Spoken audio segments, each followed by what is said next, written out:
Enjoy with your headphones for a better listening experience. Please watch till the end of the video to have the most scariest part of the story. Reddit, what is the most eerie thing that's ever happened to you? Episode 4. When I moved into an apartment after a breakup, I lived next to this older Indian guy who was really protective. Like he'd always check on me. I thought he was kind of a dad dish, so maybe he thought of me like his daughter. I was barely 21. He'd do things like watch while I'd take my trash out at night to make sure I was okay. I think now looking back it's because he knew that apartment was haunted. It started small, petty things missing. Then one day, while in my living room, my dishwasher turned itself on. The next day, I heard a crash in the kitchen and went in to find various things: a cookbook, measuring cups, a colander, a dish towel, all flung into the same corner of the kitchen. I'd regularly go in to find the lid of my garbage can upside down. I started waking up with long scratches down my chest. Almost like cuts. I don't have long nails, and this was before I had a cat. But they were long slices. Then, I started finding shards of broken glass outside my bedroom door. I lived alone. There were never any broken bottles or anything. The thing that was the breaking point was me straightening my hair and my webcam in the living room because the outlet in my bathroom didn't work. I leaned in close to get my bangs, and I swear that this sounds fake but is so real. There was a skeletal/dead face behind me in the camera. I threw the laptop so fast and had a total breakdown. I did not renew my lease. Last September, me and my friends went to another friend's wedding and then to an after party all together in a rural area. It was so cold, so we had to light a fire. As the smoke went into one's eyes, people started to act funny and saying things like "I'm going blind." While my friends were saying these things, a verse from a poem came to my mind. It's a poem written in my mother language, and its loosely translation is this: have you ever had your father die? Mine did. I went blind. I didn't want to say it aloud since all my friends were having fun, but Elle had this strange feeling. Fast forward to the next morning after a heavily drinking night and going to bed at 5 a.m. I was woken up by a phone call saying that people have found my dad dead. While we were having fun, drinking, laughing, and thinking about that poem last night, my dad had a heart attack. He died just like that. So that was my eerie thing. My father decided to try to win my mom back on Mother's Day. They hadn't gotten divorced yet but had lived separately for several years at this point. I went with my mom because my dad was a narcissist. When he offered to help us move our stuff into our new house, I was reluctant because I knew that if he knew where we lived, he could try something dangerous. I had him say, on camera, which would not visit the property without our permission. That way, I could prove that he said it. In the past, he's done hurtful things and then just gaslit me and my mom into believing that we both just remembered wrong. That's how good he was at playing that card. Fast forward to several years living together far away from him, and we couldn't be happier. My mother confided in me other abuse that had happened before I was even born, and other abuse I was too young to remember. On Mother's Day, it was breaking time in my college, and I was sleeping in. I woke up to the sound of my mother urgently whispering my name. When I opened my eyes, my blood froze in my veins. The look she gave me, the tiny beginning of tears at the edges of her eyes, the fragile paleness of her skin. From the look on her face alone, I knew he was here. All she could manage to say was, "He is flowers." He was pacing in front of our house with flowers in hand, looking into the house to see if we were home. His expression was not one of love. I managed to watch him closely without him seeing me through the window while my mom hid in my room, the room furthest away from the front door. All three of us were deadly silent in a game of the most terrifying hide-and-seek I've ever been in. After 15 minutes to a half an hour, he gave up and left the flowers there, stomping back to his truck and leaving to go back to his house hours away. I've experienced more terrifying things in my life, but that's definitely the most eerie situation I've ever been in. Just on the verge of something terrible happening, while not being directly in danger. TLDR, my abusive father breached our agreement to leave me and my mother alone and stalked around our property for a half an hour with us hiding and waiting for him out the whole time. My kids were all small, the youngest was only 1. My husband worked nights and we would lay down for a nap at 11 and would all wake up at 1. I had just fallen asleep, everyone else was sleeping. I jolted awake screaming the baby's having a seizure. And grabbed the phone dialing 911. Husband jumped up and said, "What?" Baby had never had a seizure, nobody had, and he wasn't seizing when I screamed or when I dialed 911, but by the time the operator answered he was. His seizure lasted 15 minutes and he was evaded across town. He was fine before our nap. It was late but I forgot to get chips for the work party the next day, so I went to the grocery store. I was a single female that lived alone.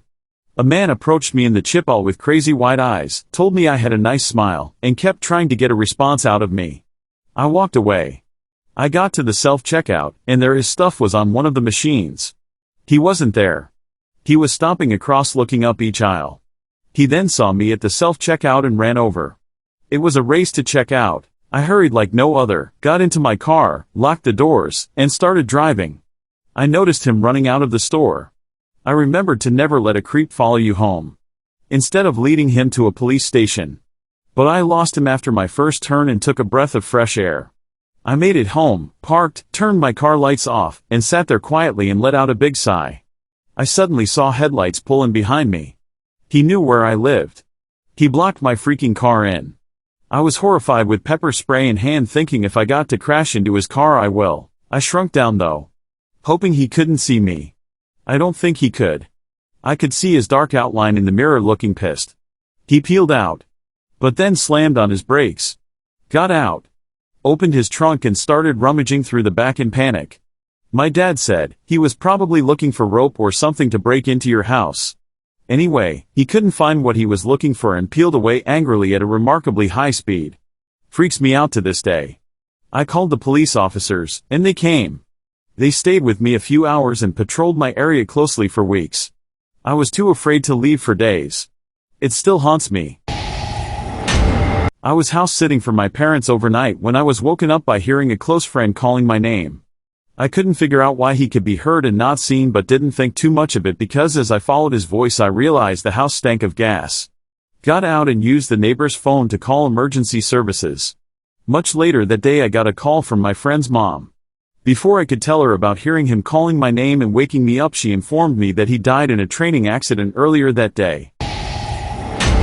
I had a dream about my grandfather I never got to meet. In my dream the weather was beautiful. Warm, sunny yet with a nice bit of clouds. There were all these things outside that I was sorting through to throw away. I was fixated on a pair of light brown, leathery type sandals, think Mexican style sandals, on a shoe rack. As I'm contemplating, I turn around and there was my grandpa. He was in a black linen suit and white shirt all nicely pressed. His salt and pepper hair kind of slicked/brushed back and his hands behind his back. Maybe looking about 50 years old, a smile on his face. In English he said, "Please don't throw them away. I bought them for you." I woke up from my dream feeling like I was going to cry and yet so confused. My family is Mexican and didn't move here until my mom did, so how could my grandfather talk to me in English?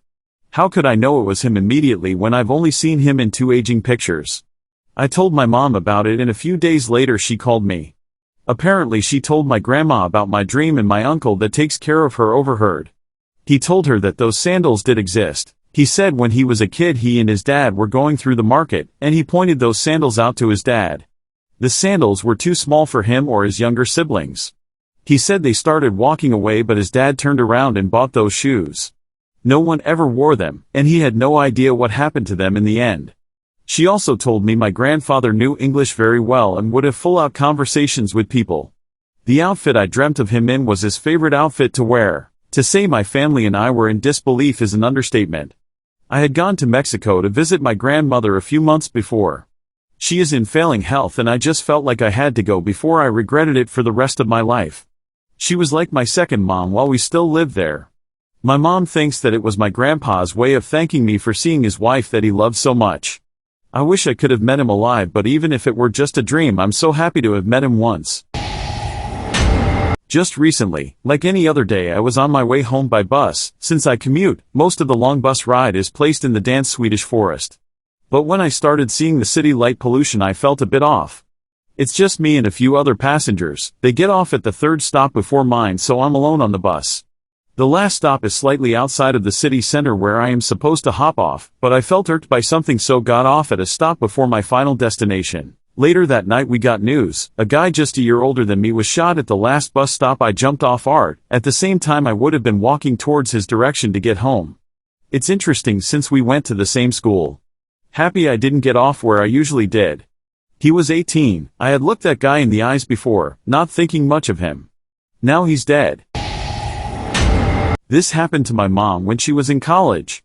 One Saturday after a night out with her friends, they crashed into one of the sorority houses. My mom and her best friend at the time, we'll call her Jenny, took the pull-out couch in the living room, pretty close to one of the doors that led outside. In the middle of the night, my mom felt the corner of the bed sink as if someone was sitting down. Since it was a sorority house on a Saturday night, there was no reason to think twice. Someone probably got home late and was taking their shoes off, so she didn't even bother opening her eyes. A bit of backstory: Jenny's fiancé had been in the army and was killed a year or two prior. Their wedding would have been a few months after he was scheduled to return from deployment, but he never made it home. The next morning, Jenny started to tell my mom about the dream she had had the night before. Her fiancé had visited and sat down right on the corner of the bed. She said hours passed as they reminisced, all while they sat together on that pull-out mattress.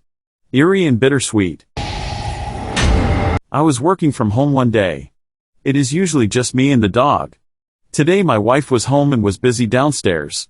My dog is usually always coming in and out of the office trying to get pets. This day I had my door closed due to meetings. I was quietly working when I heard my dog sniffing outside the foot of my door. I get up slowly and say, okay. Here I come. I open the door and no dog. I look in all upstairs rooms, no dog. In walks my wife downstairs with the dog returning from a walk with the dog. I was the only one in the house. That was a strange one. Mine has to do with a night out in Miami. I was just getting to a popular dancing destination with a coworker. We walked past this fellow in a hoodie who was holding a metal bar in the shadows along the sidewalk. He was staring at the corner, and I thought he looked a little broken. After we passed, I turned around and he was following us. When he saw me make eye contact, he scampered off. I wonder what was going through his mind. Dreaming of visiting my grandmother on her deathbed to bring her my mother's ashes only to not get there before she died. 6 months later I did take the ashes for real. Grandmother died an hour before we got there. 12-hour road trip.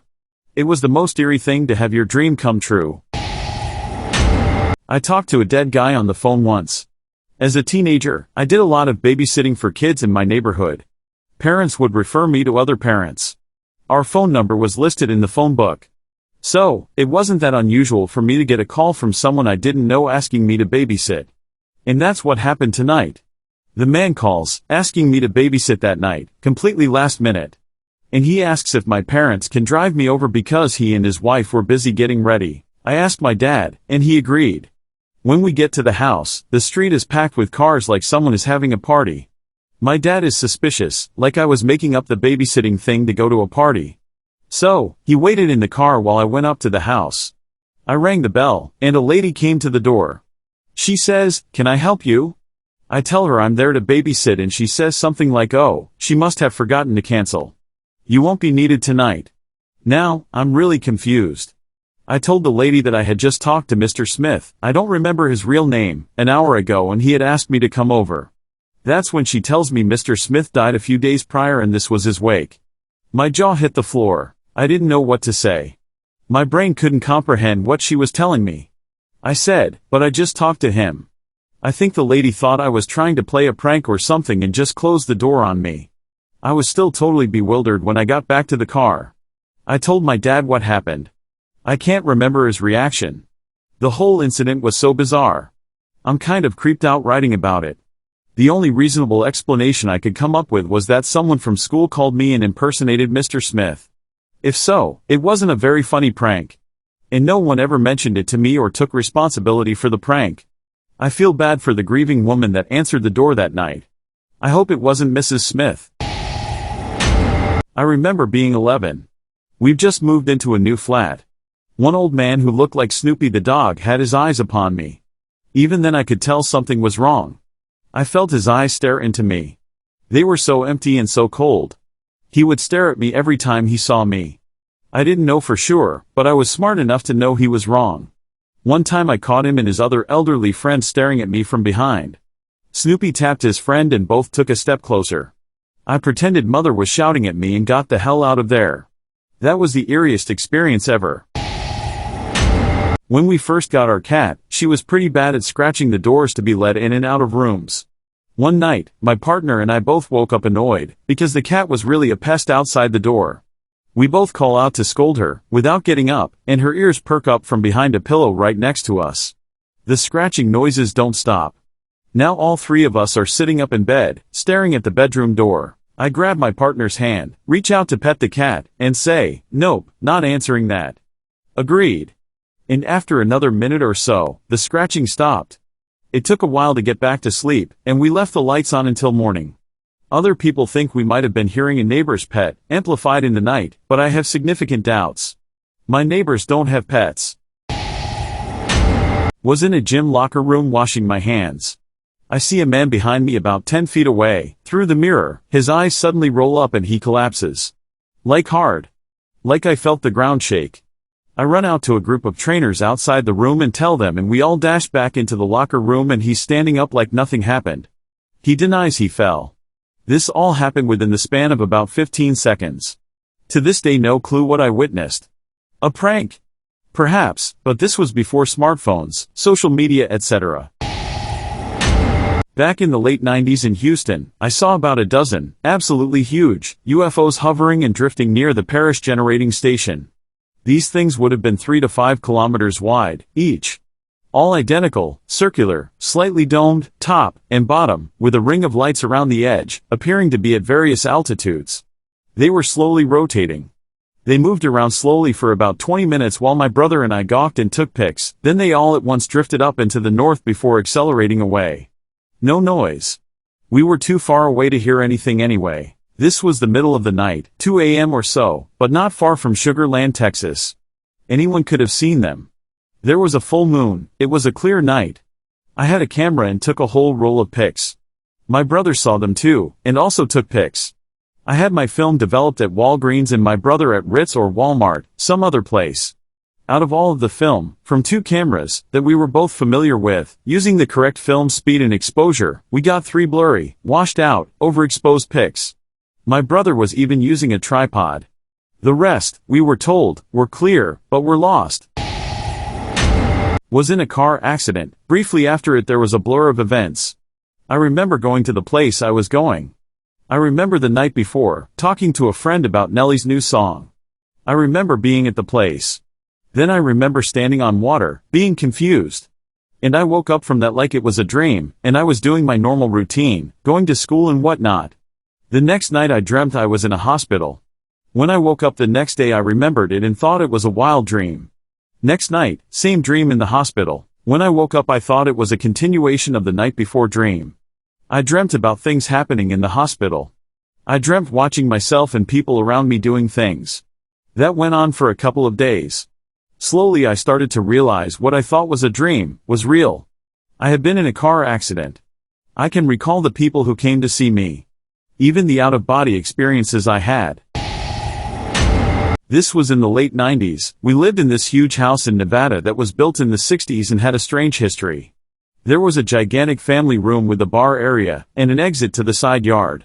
I was in the family room alone one day, and sensed I was being watched. This was a common feeling in this house, and my mom and I had already had some creepy experiences, but I didn't see anyone around, I was completely alone. Out of nowhere, this toy flies at me from behind the bar area, as if someone had thrown it at me. Angry because it almost hit me, I called out to my brother thinking he was messing with me. He responds, coming in behind me through the patio door to the side yard. He had been playing outside. The toy had literally come from the opposite direction, so it wasn't him. I tell him what happened, and we look behind the bar area together. There's no one there. But the toy was still on the floor, evidence that I hadn't imagined it all. To this day, we still have no logical explanation except that the guy who died there wanted to get our attention. I guess more sad than eerie, but I have experienced this feeling before where I'm sick to the point I feel groggy and very clouded, then something significant happens. Noting also I'm a busybody, I like to get up early and be active a lot, never really like to stay still for too long. I'm known in my family to be there 1 minute and gone the next, not in an unreliable sense, more honestly I just like to keep myself busy. Easter was a long weekend 3 years ago.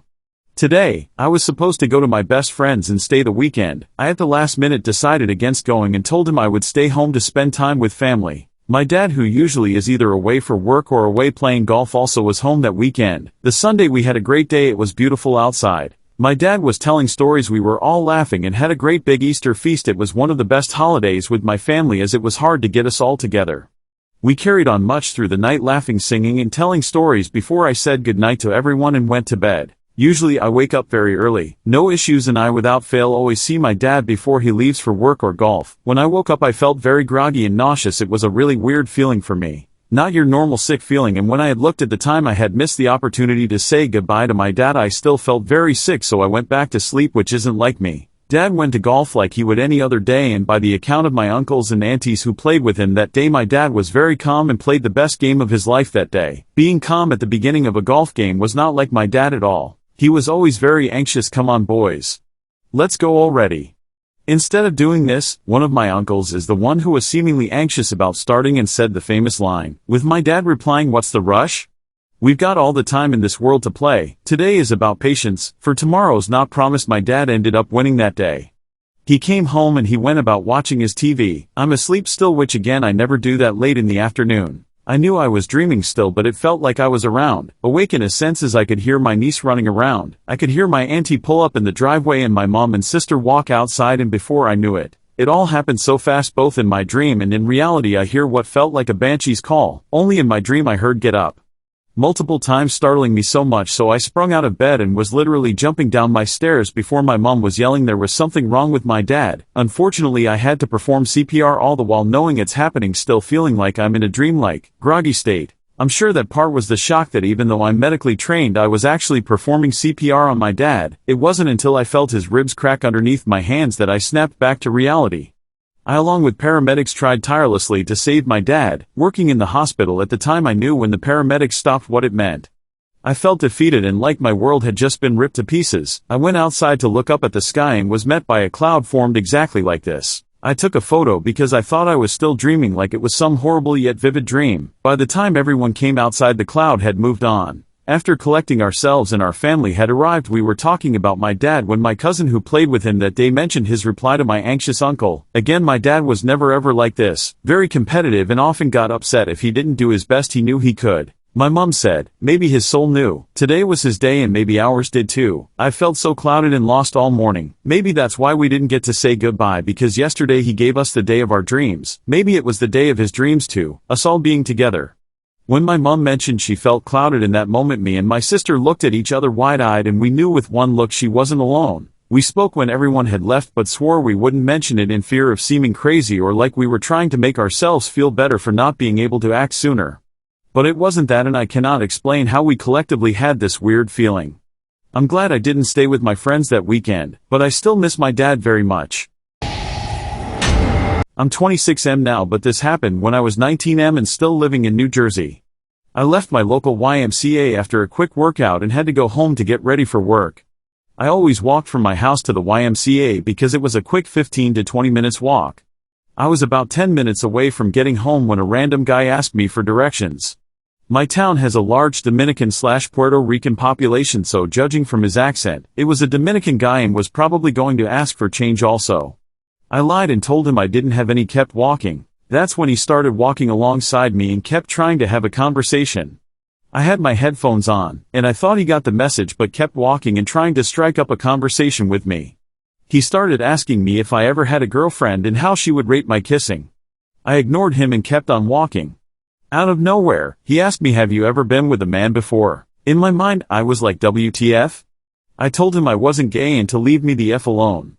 He laughed a bit and said I like me feisty. I sped up, hoping he'll back off and leave me alone, but he sped up as well. At this point, I just wanted him to leave me alone but didn't want him to know where I lived because I was getting close. Instead, I started walking in circles and kept at it for about another 15 minutes. Eventually, he got tired and left. I canceled my membership to the YMCA and started working out at home instead. Driving my 1993 Hundred ZX down a well-known haunted road. My friend in the passenger seat said, "You're going to tear the ghosts a new asshole with this car," and immediately on a warm summer night we started freezing. Steam coming out of our mouths like cold. The temporary monitor on the left side of the dash went from 66 to 23 degrees instantly. We floored it out of there and I avoided that road at night from that point on. For the record, I had never seen a ghost or believed in it prior. One night when I was 15 and staying at a friend's house, I had this dream I was standing on the side of a road in the middle of the desert. I looked out at the cacti and low-lying plants you find in a climate like that. In the distance, I saw a car on the road. I woke up and thought little of the dream, except that it was very vivid. My parents came to pick me up later that morning and my mom immediately asked me what I dreamt last night. I thought it weird that she wanted to know but told her. Turned out my brother dreamt he and dad were in a car, driving down an empty road through the desert. My dad dreamt he and my brother were driving a car through the desert. My mom dreamt she was walking along a road, towards me. In the desert. They had all discussed these dreams because they were so vivid. We didn't know what to make of it, but thought it was pretty cool. I was traveling in Peru with 3 other friends. I had heard about vortexes but didn't really understand or believe in this sort of energy until I had these things happen. Our first afternoon we went to Moray, site of Inca crop circles, each level with its own microclimate. Our driver dropped us off and said, "Go to the bottom, some people have felt energy there." I shrugged it off, but when we were at the bottom level of the site, I jokingly said to my friends, "Let's hold hands and see if we feel anything." A few seconds later, I felt electrostim coming from my right foot going up my leg. My friend who was facing me felt it in her left leg. Another afternoon, we went to Ollantaytambo, an Inca site on the mountain. Our guide took us to the Inca baths. It was a smooth granite rock that was squared off with water flowing on top of the rock, then down the side. He stepped in and ran his finger across the rock and the water stopped flowing. Then ran it across again and the water resumed flowing. I had no words. I've only seen one reference to this on Google searches. At Machu Picchu we walked up to the sundial. I noticed people holding their hands close to the rock but not touching. They were trying to feel energy. I thought, what, I'll try to. A few seconds later I felt that same electrostim on my right hand going from my middle finger up my right arm. To this day I don't know what to believe. Vortexes exist but you never know when you'll experience it. I did a meditation hike in Utah on what was considered a vortex and started to have an out-of-body experience. I freaked out and woke myself up before anything happened. It never happened again in this spot nor on any of my travels. I had a sleep-induced hallucination type episode that was terrifying at the time. We live in an area where earthquakes don't happen, or if they do they are so tiny that you don't even feel them. Well, about 15 years ago we had a big-ish, for the area, that everyone felt. It happened early in the morning, so I was fast asleep. I woke up to my room shaking and what looked like half-dead people crawling out my walls. I sprinted out of the room and downstairs to my parents who had slept through the whole thing and didn't believe it even happened. It was only the next day when the news reported the earthquake that they finally believed me, and it clicked in my brain that the half-dead people were obviously me still half asleep mixed with the earthquake. Thought I was going a bit mad for a few hours before that point. For context, there's a bathroom in my parents' bedroom. I was 9 and still slept in the same bed as my parents because I was afraid of the dark. One night my mom and I had gotten into bed a few hours after my dad who was already asleep. She held me as we tried to fall asleep, but out of nowhere the bathroom door handle started jiggling like someone was trying to open it. It continued for about a minute before abruptly stopping. I knew she heard it when she held me tighter, but we both fell asleep eventually. I asked her what it was the morning after and she said, "The wind." Years later, I asked her about it again and she admitted to saying that just so I wouldn't be afraid, but she definitely felt the same way. Oh man. I have 3. First, one time me and my ex were doing adult things. She was riding me when a giant flash of light shot through the window into the room. It was super quick. We were up on the 2nd floor and couldn't figure out what it was, on top of the fact that no one else in the house saw it. Second, my first bout of sleep paralysis. It was just like normal people can't move, can't breathe and stuck awake everyone feels. What tripped me out was, being that it was the first time, I had no idea what was going on, and just like everyone else, I felt the pressure on my chest, but, unlike everyone else, it didn't feel like it was on my chest. It felt like it was the devil pulling my soul through my body into hell. That scared me. And third was the first time I ever saw a ghost. It was early morning, after a night of heavy rain. It was foggy and I was trying to get my truck unstuck out of mud. My friend was helping me. I got a random need to look up, and down the road, the fog cleared and there was a little girl staring at me. She was all white, but with features. I can tell she was Victorian age from her dress, shoes, and curly hair. I knew it was a ghost, but I wasn't scared at all. My friend said something, and it snapped me out of staring at her and I looked at him. When I looked back up, she was gone, and the fog settled back in. I fell asleep with my neck at a funny angle. I had a crick when I woke up, so I cracked my neck. My whole body lit on fire, with the worst being my toes. I was terrified. Within a second the cold hot fire in my toes started creeping up my body, like a line across my legs. Where it had passed, I couldn't feel anything, couldn't move anything. I tried to get out of bed, but my legs just shook, down to my knees, nothing happened below that. I tried to reach for my phone, but my hands wouldn't really respond, just a sort of jerk. My body, now above my waist, was still on fire. I realized I had pinched my spinal cord. That it was swelling in response to the trauma, and that the swelling was paralyzing me. I was definitely in shock, I could only twitch. The line hit my diaphragm and it became nearly impossible to breathe. I could only twitch one pinky, everything was cold fire, all I could move was my eyes. No one else was home, I didn't even have air to yell. I'd passed myself. My brain still screamed for oxygen, but my will and my body were suddenly divorced. Things got dark, then hazy. I knew I was dying. I died. Within a couple of minutes, I came back. If it had taken longer, I wouldn't have. The swelling went down, I was still on fire, but this was more like being stung by a million ants. All my nerves were lit in protest of what I'd done. I could barely move, but when I asked my hand to reach for the phone, it responded. My muscles were strange, full of lead. But they did as I asked. Dropped the phone, still clumsy, but I could breathe, I could move. Grabbed the phone again, called a friend next door. Rushed to the hospital. Scans. I'm on fire, but they have drugs for that. I was given some nuclear-grade muscle relaxers, a barrel of Percocet. My neck was absolutely stuck in the crick that started all this. It wasn't that it hurt to move, it was like someone welded my ear to my shoulder. I got home, drugs. So many drugs that I wondered why I'd never gotten into the show Lost. It was so cool and interesting. A week later I was back to normal. I'd realized that Lost is utter trash when I stopped the pills. My muscles were back to normal, some tremor had stopped. I could tell some of my muscle tissue had been damaged from lack of oxygen, could feel it. My brain seemed okay, no persistent issues or slurred speech. And that was the time I died because I slept funny. I don't crack my neck in the morning, I bought, and replace every few years, some better pillows. I don't watch Lost, and I'm grateful that my system survived a hard reboot. I had a dream that predicted the first invasion of Donetsk Airport in 2014. The day before the news covered the incident, I had a dream I was a child with my father at the airport. We were panicking because there was a scramble to find flights out of the airport before an attack. My dad could only get one ticket and gave it to me. I cried and cried because I didn't want to leave my dad behind, but I boarded the flight and left.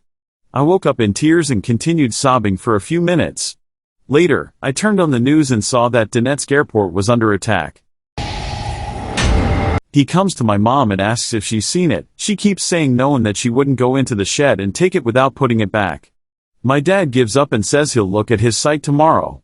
As he does this, he opens up a cabinet that was too tall for me or my brothers, 4 and 6 at the time, to reach. Lo and behold, in that cabinet is his drill, and in his ear he hears my grandfather's voice say, "I gotcha, didn't I?" Not eerie at first, but I always think, if it wasn't my friendly grandfather but an evil spirit, what else are they capable of? He comes to my mom and asks if she's seen it. She keeps saying no and that she wouldn't go into the shed and take it without putting it back. My dad gives up and says he'll look at his site tomorrow. As he does this, he opens up a cabinet that was too tall for me or my brothers, 4 and 6 at the time, to reach. Lo and behold, in that cabinet is his drill, and in his ear he hears my grandfather's voice say, "I gotcha, didn't I?" Not eerie at first, but I always think, if it wasn't my friendly grandfather but an evil spirit, what else are they capable of? I was driving on the highway at night, came over a hill, and there was a huge dead deer in the road. I didn't have time to swerve and probably would have lost control. We hit it head on, and it was like going over a big speed bump. When we got home, we looked the car over and there was only a tiny bit of hair stuck in the grill. There's no way this could be all that happened, but it was. It was a 1987 Dodge Aries, not a big car, not even a dent or scratch on it. Months before my father passed away, I would get this horrible feeling that something was going to happen to him. And it was always only on Monday that I would feel this way. Only Monday, and what felt like every Monday. To the point where while at work, I would step away for a minute to give him a call. I never admitted to him the reason for my call. I would always tell him I just wanted to say hi and to see how his day was going. In reality, I wanted to hear his voice and make sure he was okay. Well, on one particular Monday, I surprisingly felt great. Unlike every other Monday, I found myself to finally not have a case of the Monday blues. The difference in my own mood was so noticeable that at one point that morning I thought to myself, what if today is the day that my dad actually passes away?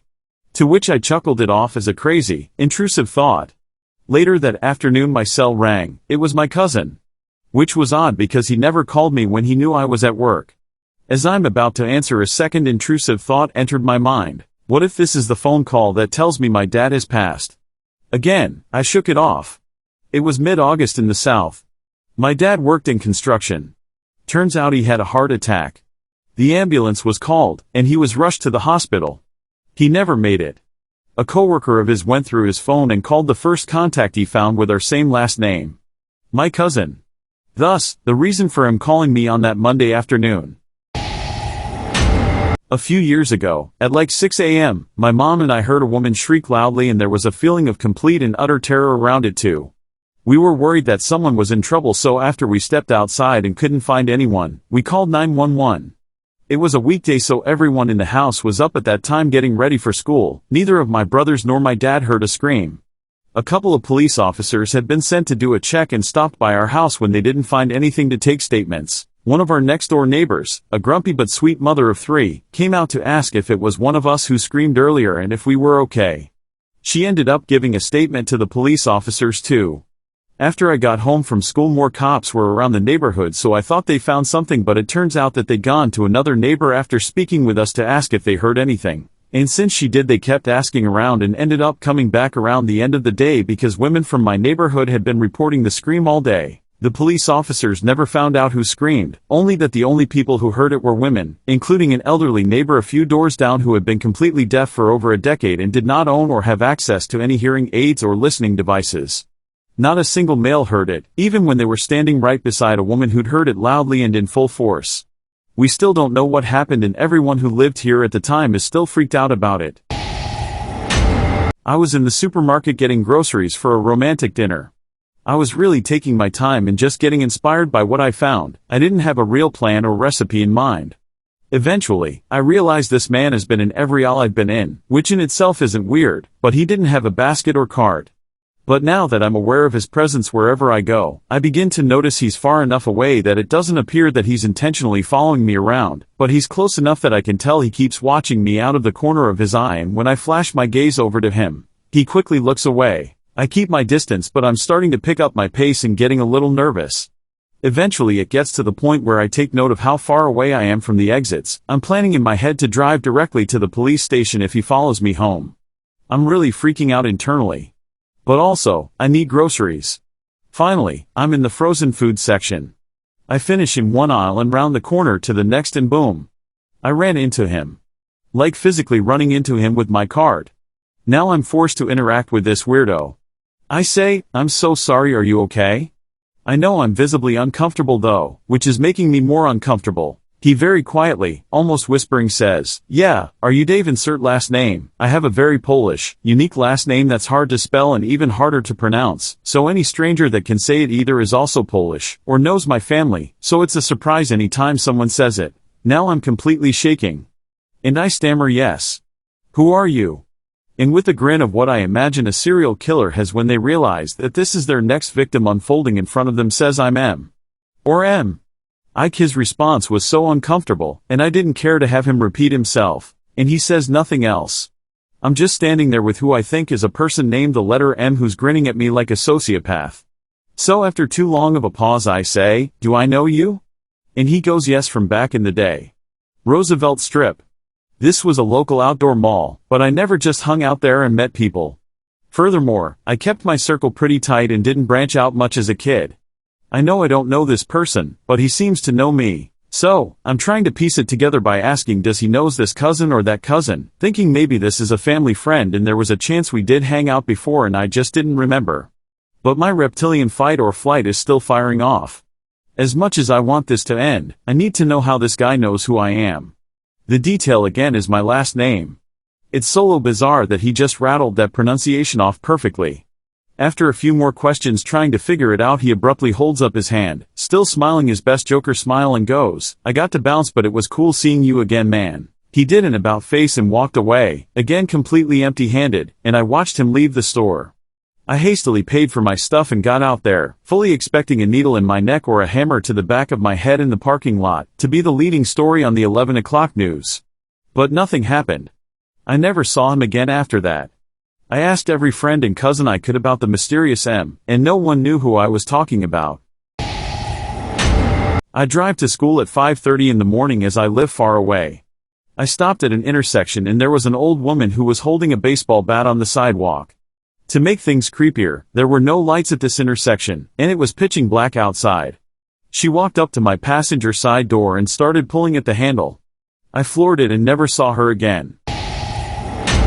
One night my two friends from high school and I were parked on the side of my house just sitting in my car talking. We suddenly heard footsteps running towards us fast, which freaked us out as we couldn't see anybody. We hurried and locked the car doors just as someone started banging on the sides of my car. Then the footsteps ran off into the distance. There was no one there. Even though it was nighttime, it wasn't that dark, we could see all around us. There was no one. We all confirmed what we had heard: running footsteps, banging on the side of the car, more running footsteps. To this day I don't know what made that noise. Scared us. Was driving home on St. Patrick's Day, and across the street from my house, and I saw this woman crying, makeup flowing down her face. I decided to stop, pretended I didn't live anywhere near their OFC, and asked if she was in distress. She started begging for a ride home and she didn't know where she was. I ended up driving her a couple blocks down, but she asked me to drive down this road where there was limited light. Something in my gut churned and told her that if her place is just around there, she can walk the rest of it home. I've told all my friends this and they warned me to never do anything like that again. I just wanted to be a good person. I woke up feeling dread and I knew I needed to get out of bed ASAP. As I roll off the bed, my ceiling fan, huge, heavy, comes pummeling down, electrical wires everywhere and the lights flickering like crazy after it hit the bed. I imagine my subconscious might have noticed the tiny sounds of the ceiling fan becoming loose, but it was still really eerie that I woke up and rolled away, because that ceiling fan would have fell right on my face and probably killed me. Maybe not killed, but at least would have given me a concussion. Another story: I was sitting in bed one night and got chills, and I swear I felt someone's hand. I liked it, but the feeling went away, and I just started bawling my eyes out. I felt so sad, and I didn't know why. Tried my best to sleep. The next day I found out my best friend fell out of a car and slipped into a coma, dying around the time I started crying the previous night. I told no one about this, but it's a major factor into why I believe in spirits or something after we die. Her last text to me was, "I'll be fine, love you. I'm so proud of you." Sent a few days before the accident when I got my first job. Despite having a wonderful life and being married now, not a week goes by I don't think of my friend in our long conversations. My wife printed out a picture of her for our memory wall. I have an amazing wife.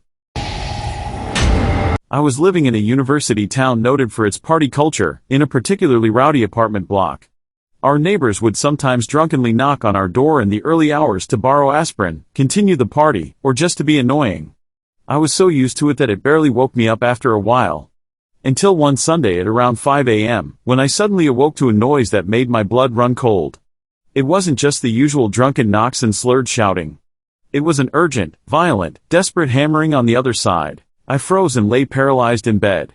After about 5 minutes, the noise stopped abruptly. My boyfriend, who had somehow slept through this, dismissed it as a dream or our neighbors wanted to freak us out. I go about my Sunday, doing chores around the house, cooking, etc. I try and ignore my sense of unease. At around 5 p.m. I leave the apartment for the first time to take out the trash. Outside in the corridor, leading up to my place, are splotches of dried blood, and bloody, muddy footprints. And on the door, bloody handprints. I asked around, nobody else had seen or heard anything. I have fairy lights around my wardrobe that haven't worked for months, and they're also switched off. I was asleep with my boyfriend before and woke up to find them on. I woke him up as I said, "Oh hell nah," and he looked over and was like, "WTF?" To try and lighten the mood I said, "Lol, whoever turned them on, can you turn them back off please?" They turned it off. When I was younger, I had this boyfriend. There was a day where he tried to convince me to follow him to a relative's house to live and abandon my life in my current state. I told him no because I had some things to pay off before I could go. The hatred in his eyes when we walked away from each other made me realize that the next time we saw each other, he'd probably try to kill me. He would have been sorry after, but I would still be dead. It's a strange feeling watching the love someone had for you suddenly drain out of them and knowing they would happily murder you if they had half the chance. Glad to not be under the floorboards, to be honest. Me and an ex of mine lived in a renovated portion of his parents' basement. He had told me throughout his life that he felt like he met something very evil when he was around 8 to 10 years old, and somehow whatever that presence was had attached to his soul and continued to torment him throughout his life. He mentioned that he would have sleep paralysis nightmares where he was fully conscious, in fetal position in his bed with this figure floating over him, slowly sucking his soul, and filling him full of dread and fear with each inch that it grew closer to him. He mentioned that it was like a black, void creature that had no definitive shape. It was like wisps of clouds and vapor that hovered over him, and more than anything what he always remembered was this deep violet, low-lit orb that was centered within it. There were many nights that I was awakened by him eventually screaming himself awake from these night terrors where he always said it was the same thing. I just remember there was also something so visceral about the fear that took over his eyes when he told me about this the first time. I'm not one to easily give into stories like that, so I always found myself a bit skeptical, but talking about that presence elicited such a deep and harrowing fear within this man's eyes and voice that I truly felt it. We were asleep in his bed one night down in the basement, and we always slept in the dark due to no windows, but used a tiny night light that we kept in a more closed-off portion of the basement, where it barely illuminated our room and allowed us to sleep. We always slept just about naked due to how hot it would get in the basement, but I woke up on my side facing him one night and I remember just absolutely freezing. I looked over at him and he was curled into a fetal position facing me and absolutely shivering too. I looked closer, and his eyes were dead wide staring into my soul with that same fear. Then he just slowly looked in the direction over his shoulder. And that's when I saw it. The exact figure that he had told me about so much throughout his life. I could see clear as day, ominously hovering over him, black wisps and vapors with that deep violet orb bouncing slowly within. It truly felt like there was a black hole or vacuum that was pulling him towards it. It had no interest in me, but I felt the void of it sucking him away as I watched. I went to scream and realized I was having a sleep paralysis dream, and violently began to freak out until eventually I awoke. When I woke up I was lying exactly how I was in the dream, and so was he. Facing me in a shivering fetal position, when he shortly awoke right after me, staring me down with his eyes bulging in fear. And he just whispered to me in a terrified and trembling voice, almost completely muted, "You saw it too." There is no explaining that situation, but I experienced it just as he did, and I will never forget that night. Thanks for watching. Please comment, like, share and subscribe. The Internet Surfer on YouTube for more horror and scary stories.